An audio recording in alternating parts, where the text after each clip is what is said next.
नमस्कार, गुहार छत्तीसगढ़ नक्सलवाद पर सियासत में आप सभी का स्वागत है। मैं हूं आपके साथ दिव्यांशु जोशी। नक्सलवाद को लेकर के एक बार फिर से छत्तीसगढ़ की सियासत गर्मा गई है।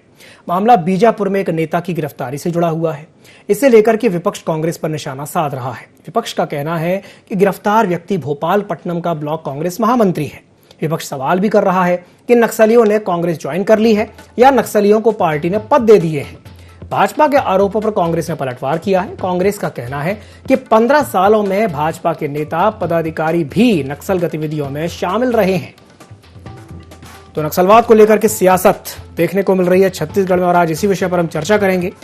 तो आइए आपको इससे पहले सुनवाते हैं क्या कुछ कहना है सत्ता पक्ष का और विपक्ष का।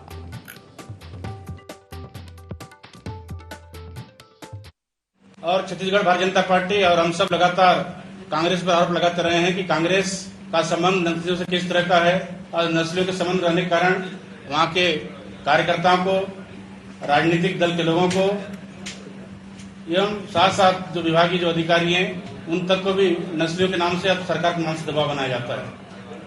ये सब साबित करता है कि इस सरकार में और नक्सलियों में कहीं ना कहीं कोई साठगांठ है। इस कारण कोई कार्रवाई होता नहीं है और विधायक जैसे लोग और कांग्रेस के सक्रिय लोग जो 15 वर्ष से कांग्रेस सेवा दे रहे, काम कर रहे हैं, पदाधिकारी हैं, नक्सलियों से साठगांठ करके वहां पर एक मानसिक रूप से और जिस तरह से लोग दहशत में रहते हैं उस दहशत में अपना काम करके अपना प्रभुत्व जमाने का काम कांग्रेस के लोग वहां पे कर रहे हैं। देखिए, अन्वेषण का विषय है कि जिस व्यक्ति के बारे में कांग्रेस के ब्लॉक का महामंत्री होने का दावा किया जा रहा है वो है या नहीं है, इसका पार्टी पता लगवा रही है। निश्चित तौर पर कोई भी व्यक्ति किसी भी दल से जुड़ा होने के कारण यदि वह उसने अपराध किया है तो न उसका अपराध कम हो जाता, न अपराध की गंभीरता। अब कांग्रेस पार्टी तो बिल्कुल भी इस प्रकार के कृत्यों को बर्दाश्त नहीं करती है। भारतीय जनता पार्टी के 15 साल में बड़े बड़े पदाधिकारी, सांसद का प्रतिनिधि, सांसद का करीबी, विधायक का प्रतिनिधि, जिला पंचायत के सदस्य नक्सलवादी गतिविधियों में शामिल होते थे।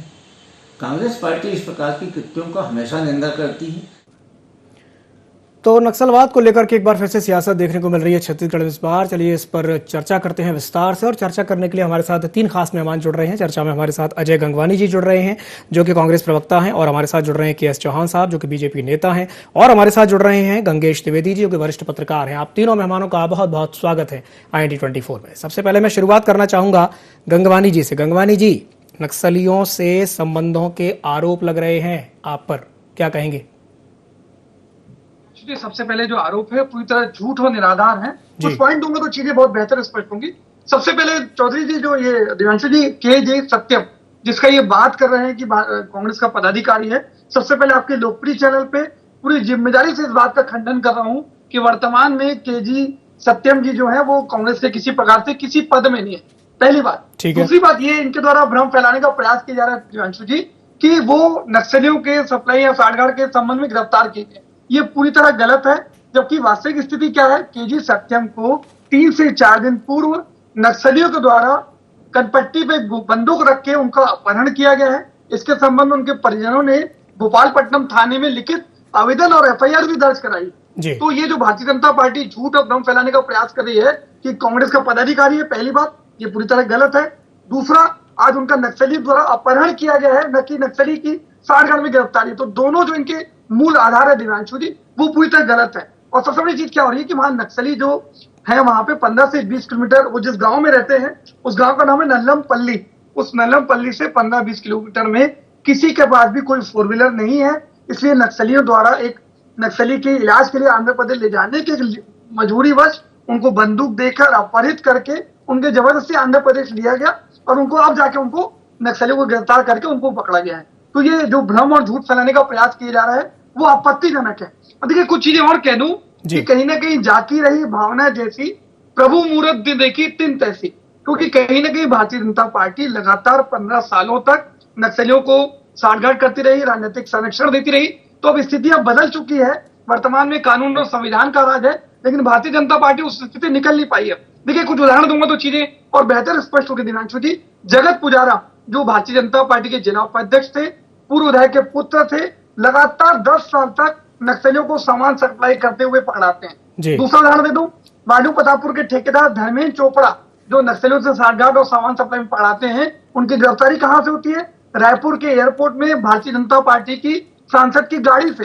दूसरा, तीसरा जो कर दूं कि नक्सलियों को लता उसेंडी और रामविचार नेताम, ये नक्सलियों को जो है चंदा देते हुए इनकी रसीद में पूरे सोशल मीडिया में सारे मीडिया चैनल पे प्रति रही। और सबसे प्रमुख चीज, शुभांशु चौधरी, दिव्यांशु जी, शुभांशु चौधरी एक बहुत अच्छे लेखक है, उनकी किताब है, उसका नाम वासु नहीं, उसके पेज नंबर 110 में उन्होंने स्पष्ट रूप से लिखा है कि लगातार नक्सली जो है विक्रम उसेंडी, लता उसेंडी के घर पे जाकर खाना खाते रहे और उनसे काफी नजदीकी रिश्ते रहे। और ये काफी पहले वर्षों में किताबें लिखी गई, परंतु आज तक भारतीय जनता पार्टी के द्वारा इसका कोई खंडन नहीं किया गया। उसके बाद द प्रिंट में आज जो है प्रिंट में एक आर्टिकल आया था 16 जून 2020, उसमें स्पष्ट रूप से पोडियम निंगा व अन्य जो नक्सली कमांडर हैं उन्होंने स्पष्ट रूप से भारतीय जनता पार्टी के नेताओं से साठगांठ की बात स्वीकार की। ये इतने सारे उदाहरण इसलिए दे रहा हूं कि लगातार ये 15 सालों तक नक्सलियों को राजनीतिक संरक्षण देते रहे, उनको सामान सप्लाई करते रहे, उनके साठगांठ करते रहे, और जब इनका पकड़ाता है तो कहीं ना कहीं ये झूठ और भ्रम फैलाने का जो प्रयास करते हैं वो आपत्तिजनक है। और ये वही भारतीय जनता पार्टी है जब केपीएस गिल, जो नक्सली मामले में सबसे विशेष माने जाते रहे, आज उनको जब छत्तीसगढ़ में नियुक्ति दी जाती है तो पूर्व मुख्यमंत्री उन्हें स्पष्ट रूप से कहते हैं वेतन लो और मौज करो। आदिवासी जो नक्सल समस्या है उससे जूझने के लिए कोई प्रयास करने की आवश्यकता नहीं है। तो ये कहीं ना कहीं भारतीय जनता पार्टी का चाल, चरित्र और चेहरा इस बात से दिखता है। ठीक है, तो गंगवानी जी का कहना यह है कि बीजेपी सिर्फ और सिर्फ भ्रम फैलाने की कोशिश कर रही है। चौहान साहब, आपकी प्रतिक्रिया चाहूंगा गंगवानी जी की बात पर, क्या कहेंगे? जी दिव्यांशु जी, दूध का दूध और पानी का पानी है, और भ्रम तो इनकी बोलने की नियति है कि आप भ्रम फैला रहे हैं ये, लेकिन दूध का दूध पानी का पानी है। मैं ये बोलना चाहता हूं कि जब पुलिस ने उनको पकड़ा तो वहां पर तेलंगाना में ऐसी कोई गतिविधि तो नहीं लग रही थी कि आप कनपट्टी में पिस्तौल लग के आप लेके गए हैं और अपहरण कराया गया है। ये तो उल्टा चोर को तवाल को डांटे, ये वाली हरकत है। और सबसे मेन बात ये है, एक मिनट छोटा सा, गंगवानी जी एक मिनट अपनी बात पूरी करने दीजिए। एक कार्यकर्ता है, लेकिन वो किसके इशारों पे जा रहा है ये देखने की बात है। ये इशारों पे किसके जा रहा है? ये तो एक कार्यकर्ता है बेचारा, उनको बोले कि लेके जाओ आप, और ये इस गतिविधि में एकदम शामिल रहते हैं। ये पकड़ा गया, अगर छत्तीसगढ़ में होता तो ये पकड़ाता भी नहीं, सामने भी नहीं आता कि ये जो 4 नक्सली पकड़े गए हैं वो अगर छत्तीसगढ़ में रहते तो पकड़ाते भी नहीं। अगर आप कनपट्टी में पिस्तौल रख के नक्सली लेके जा रहे हैं उनको तेलंगाना, तो आपकी छत्तीसगढ़ की पुलिस कहां क्या कर रही थी और वहां पर जाके कैसे पकड़ा गई? ये मतलब ये अजीबोगरीब बात गंगवानी जी जो बोल रहे हैं, अजीबोगरीब बात है। हमारे को तो अभी तक सुनाई नहीं दिया। और जो ये परिस्थितियां हैं, जो अभी जो परिस्थितियां हैं उसमें ना पुलिस ने खुलासा किया है ना कुछ बोल रहे हैं, ये अपनी मनगढ़ंत कहानियां बता रहे हैं। रही दूसरी बात, आप 15 किलोमीटर की नक्सलियों की 15 किलोमीटर की रैली निकलती है और प्रशासन और शासन मौन है। इसका मतलब क्या है? 140 करोड़ रुपए दिए गए हैं, 140 करोड़ रुपए 2020-21 में लोन वर्राटू अभियान के तहत। चौहान साहब, वो वाला पैसा कहां गया? एक मिनट, मैं आता हूं गंगवानी जी, मैं आता हूं आपके पास आता हूं। एक मिनट चौहान साहब, एक बात बताइए, आप इतना बड़ा आरोप लगा रहे हैं, 140 करोड़ की आप बात कर रहे हैं, लेकिन मेरा आपसे सवाल, छोटा सा सवाल यहां पर यह भी रहेगा कि क्या आप ये कहना चाहते हैं कि इस पूरे मामले में पुलिस की भी भूमिका संदिग्ध है? आप ऐसा कहना चाहते हैं चौहान साहब? बिल्कुल। अगर अरे पुलिस की भूमिका इसमें संदिग्ध है क्योंकि शासन के हिसाब से प्रशासन चलता है। गंगवानी जी एक मिनट, गंगवानी जी रुक जाइए, गंगवानी जी एक मिनट, हिसाब से चलेगी जो शासन बोलेगा। शासन जो बोलेगा, गंगवानी जी चुप रहिए, मेरे को बात रखने दीजिए जी। मैंने आपको नहीं टोका है।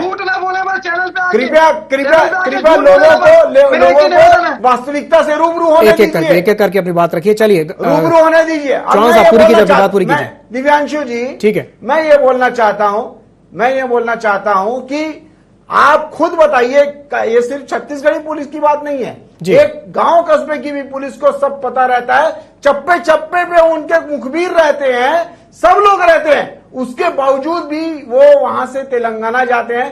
तेलंगाना की पुलिस पकड़ती है, छत्तीसगढ़ की पुलिस नहीं पकड़ती है। जहां से अपहरण हुआ है, ये इनके बोलने के अनुसार, जो कि मनगढ़ंत कहानियां बता रहे हैं। अरे हद होती है, मतलब झूठ की भी हद होती है, शर्म आनी चाहिए। चलिए ठीक आप है, एक जिम्मेदार ठीक है, ठीक है, ठीक है चौहान साहब, ठीक है, मैं इसका जवाब लूंगा। चैनल में चौहान साहब, एक मिनट चौहान साहब, एक मिनट, मैं जवाब लेता हूं गंगवानी जी से।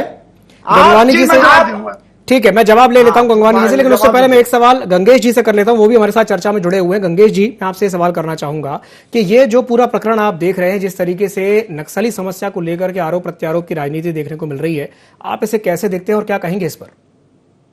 गंगेश जी। देखिए, ये तो चुनाव नजदीक है और चुनावी रस्साकसी लगातार जारी है। उसी के तहत ये मुझे लगता है कि दोनों ही पार्टियां एक दूसरे पर आरोप प्रत्यारोप कर रही हैं। गंगवानी जी ने भी कई सारे उदाहरण दिए और इन्होंने भी उसका काउंटर किया है, लेकिन सच्चाई ये है कि बस्तर के क्षेत्र में हर मतलब जो वहां का लोकल, मैंने जो उस एरिया में देखा है, नक्सलियों का जो है 3 सेगमेंट में बटा रहता है। नक्सलिज्म जो है, एक होता है थिंक टैंकर जो शहरों में छुपे रहते हैं, वो ब्रेन होते हैं उनके। दूसरे होते हैं फ्रंट आर्मी जो लड़ाई करते हैं, लोगों को गोली मारते हैं। और तीसरे होते हैं संगम सदस्य। संगम सदस्य गांव-गांव में रहते हैं, अब वो भाजपा में भी शामिल हो सकते हैं और कांग्रेस में भी शामिल हो सकते हैं। किसी को पता नहीं रहता है कि वो कौन सी पार्टी में कहां तक घुसे हुए हैं। तो ये कह पाना बहुत ही कठिन है कि फला व्यक्ति कांग्रेस से जुड़ा हुआ था और फला व्यक्ति भाजपा से जुड़ा हुआ था। और वहां पर नक्सली अपनी एक पैरेलल गवर्नमेंट खड़ी करके रखे हैं और अपने हिसाब से चीजों को चलाते हैं। तो दहशत तो है, बंदूक के सामने हर कोई डरता है। यहां पर तो सरकार को चाहिए या तो उनको वैसा संरक्षण दें, नहीं तो उनकी मजबूरी है वहां पे उनके साथ रहना। जी गंगेश जी, लोन वर्राटू अभियान पर क्या कहेंगे आप? जो लोन वर्राटू अभियान चलाया जा रहा है, क्या कहेंगे उस पर? जी देखिए, एलडब्ल्यू प्रभावित क्षेत्र जो है, जितने भी मतलब वामपंथी अफेक्टेड एरिया है, उन जगहों पे रेडिकेशन होना ही चाहिए। खासतौर पर देखिए, आंध्र प्रदेश में तो निश्चित तौर पे वहां पर जो ग्रे आउट की लंबे समय से काम की और उन्होंने पूरा खदेड़ दिया। वही नक्सली तेजी से पिछले सरकार में यहाँ घुसे छत्तीसगढ़ में। बीच में कोरोना काल जो 2 साल का आया है, उस बीच में नक्सली भी काफी प्रभावित हुए। और मुझे लगता है कि यहाँ पर जो नक्सली घटनाएं कम होने का बड़ा कारण कोरोना काल भी है, क्योंकि वो भी बहुत ज्यादा प्रभावित हुए थे और उनको भी पूरा सिस्टम ठप था, तो उनको रेवेन्यू नहीं मिल रहा था। नहीं तो सबको पता है कि बस्तर में रेवेन्यू हर, चाहे वो व्यापारी हो, चाहे इवन में तो ये भी कहने में आता है कि गवर्नमेंट के लोग भी वहां पर उनको पैसे पहुंचाते हैं। मतलब एम्प्लॉय है, पुलिस उनके साइड, मतलब पुलिस डरती वहां पे रहने से उनके साथ, थाने वाले लोग डरते हैं। तो वहां उनका एक पैरेलल सिस्टम है, तो उसको तो निश्चित तौर पर जरूरी है और इरिडिकेशन होना चाहिए नक्सलियों का। चलिए, ऐसा मानना है मेरा। ठीक है। चलिए, मैं गंगवानी जी से प्रतिक्रिया लेता हूं। गंगवानी जी, आपने चौहान साहब की भी बात सुनी, आपने गंगेश जी की भी बात सुनी। वो तो यहां तक कह रहे हैं कि गवर्नमेंट तक का इन्वॉल्वमेंट बता रहे हैं इससे, जो ये नक्सलियों का पूरा जो देखने को मिल रहा है। तो क्या कहेंगे इस पर? देखिए, गंगेश द्विवेदी वरिष्ठ पत्रकार हैं और कहीं ना कहीं मुझे ऐसा लगता है कि वो भारतीय जनता पार्टी की जो 15 साल का कार्यकाल था, तो लगातार जो उनकी साठगांठ रही थी, जो पैसा पहुंचाने का काम इनके नेता को द्वारा किया जाता रहा, ये शायद उसके उदाहरण दे रहे हैं। देखिए, एक बहुत अच्छा उदाहरण दे दूं आपको। 16 जून 2020 the Print, the Ashutosh Bhardwaj, बहुत वरिष्ठ पत्रकार माने जाते हैं, उनकी रिपोर्ट में पूरा स्पष्ट रूप से लिखा था कि जो नक्सली पोडियम लिंगा और अन्य नक्सली नेताओं से जब इंटरव्यू लिया गया, उन्होंने स्पष्ट रूप से भारतीय जनता पार्टी के नेताओं से पैसों के लेन देन और साठगांठ की बात स्पष्ट रूप से स्वीकार की थी। और एक इससे बड़ा उदाहरण और दे दूं कि देखिए, झीरम घटना, आज कहीं ना कहीं हम ऐसी घटनाएं 25 मई 2013 की, जिसमें हमने 30 से ज्यादा नेताओं को खोया। आज भी उनके परिवार और जो परिजन है, चाहे हमारे नेताओं की बात करूं या सुरक्षा कर्मी, आज उनके 9 साल के बाद भी इंसाफ नहीं मिल पाया। आज भारतीय जनता पार्टी राजनीति करने का प्रयास करती है, परंतु ये स्पष्ट है। देखिए, कुछ चीजें स्पष्ट कर दूं। 25 मई 2013 को घटना होती है। रमन सिंह ने स्पष्ट रूप से विधानसभा में कहा कि सीबीआई की जांच करेंगे, लेकिन उनके द्वारा केंद्र सरकार को कोई पत्र नहीं लिखा गया कि सीबीआई की जांच की जाए। आखिर किसके इशारे पर, किसको बचाने के लिए लगातार भारतीय जनता पार्टी के नेता जांच को बाधित करते रहे, इस बात का जवाब देना चाहिए। दूसरा, हम यहाँ पे जो गठित करते कमेटी जांच के लिए, आज धर्मलाल कौशिक जो तत्कालीन नेता प्रतिपक्ष थे, वो हाई कोर्ट में जाके इस जांच को बाधित करने का प्रयास करते हैं। आखिर किसको बचाने के लिए?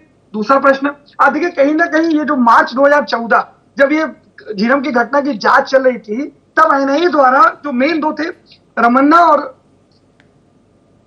गणपति और रमन्ना, ये गणपति और रमन्ना जो 2 नक्सली कमांडर थे, जो पूरी घटना के मास्टरमाइंड माने जाते रहे, उनका नाम लिया गया, उनका वो भगोड़ा घोषित किया गया, उनकी संपत्ति सील की गई। लेकिन देखिए चीजें कहां बदली दिव्यांशु जी। मई 2014 में जब सरकार बदली, यूपीए की जगह केंद्र की मोदी सरकार आती है, तो चार्जशीट दाखिल की गई सितंबर 2014 में।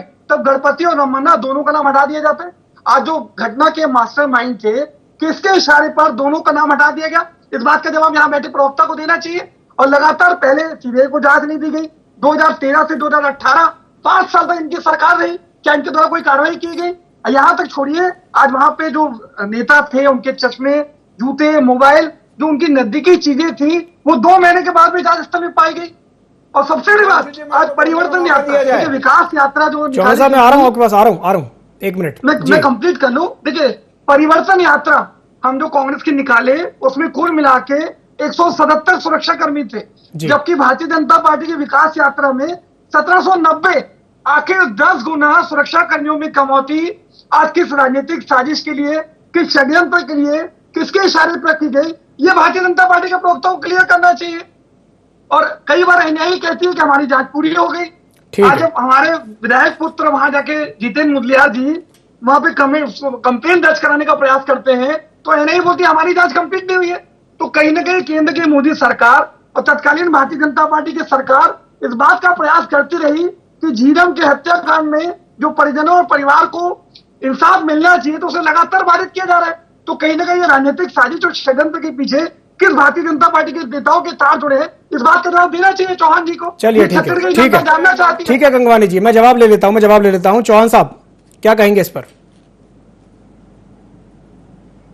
दिव्यांशु जी, मेरा सिर्फ एक सवाल है हमारे प्रवक्ता से और सबसे जी कि एनआईए की जो टीम है वो बड़ी है कि एसआईटी की टीम बड़ी है, और एनआईए की जो टीम है वो केंद्र से हैंडल होती है, कंट्रोल में रहती है कि नहीं रहती है, मैं इतना पूछना चाहता हूं। दूसरी बात यह है कि उस समय केंद्र में सरकार किसकी थी, तो गंगवानी शांत हो और उन्होंने अपनी बात पूरी करने दीजिए। जब सोनिया गांधी जी थी वहां पर, उन्होंने बोला कि एनआईए से हम करवाएंगे, ये पूरी छानबीन करवाएंगे और इसको एनआईए की एजेंसी को काम दिया जाता है। एनआईए की एजेंसी अपने हिसाब से काम करती है, कोई राज्य सरकार के हिसाब से, कोई रमन सरकार के हिसाब से काम नहीं कर रही थी। एसआईटी की जो टीम है वो राज्य सरकार के हिसाब से काम कर रही है। और मैं ये बोलना चाहता हूं कि आप किस आधार पे आप एनआईए की जो रिपोर्ट आ रही थी उसके खिलाफ आप एसआईटी की क्यों आप मांग कर रहे थे, किसको बचाना चाहते थे, ये आप बताइए। चौहान साहब ये तो आपने सवाल के दूसरी बात जवाब में एक और सवाल डाल अभी तक दिव्यांशु जी मैं ये पूछना चाहता हूँ, बातों को गोल गोल घुमाते रहेंगे। एक क्वेश्चन ये कोई गोल गोल नहीं घुमाएगा, सीधा सीधा जवाब लेंगे जी। जो इनका सबसे बड़ा झूठ, शांत हो जाइए, 1 मिनट शांत हो जाइए कि वो अपहरण करके शांत हो जाइए कार्यकर्ता को, ब्लॉक के महामंत्री को। मैं एक क्वेश्चन पूछना चाहता हूं कि तेलंगाना के गंगवानी जी 1 मिनट शांत हो जाइए। दोनों अगर आप बोलेंगे तो समझ में नहीं आएगा। अभी तक जी बोलिए चौहान साहब, बोलिए अपनी बात। तेलंगाना की पुलिस ने अभी तक क्यों नहीं बोला? तेलंगाना की पुलिस ने अभी तक क्यों नहीं बोला? क्या नहीं बोला चौहान साहब, क्या नहीं बोला? अपहरण करके लेके जा रहे हैं कार्यकर्ता को और वहां पर स्पष्ट करना चाहिए था।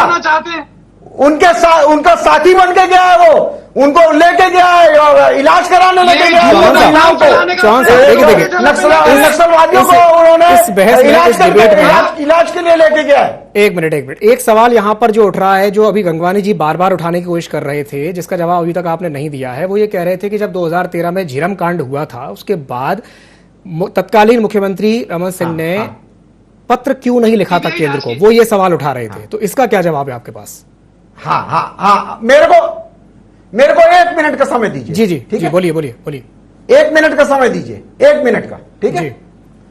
जब 2013 में ये दुर्घटना हुई जी, बहुत हृदय विदारक दुर्घटना हुई, बिल्कुल। उसके बाद सोनिया गांधी जी, मनमोहन सिंह जी, उस समय के तत्कालिक प्रधानमंत्री जी, ये सब बैठे हुए थे। उन्होंने बोला, रमन सिंह जी ने बोला कि अब क्या करना है आप हमारे को बताइए।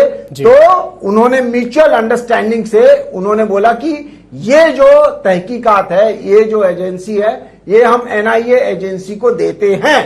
उसके बाद वो उनके हिसाब से ही काम कर रहे थे, जो केंद्र सरकार बोल रही थी उसके हिसाब से काम कर रहे थे।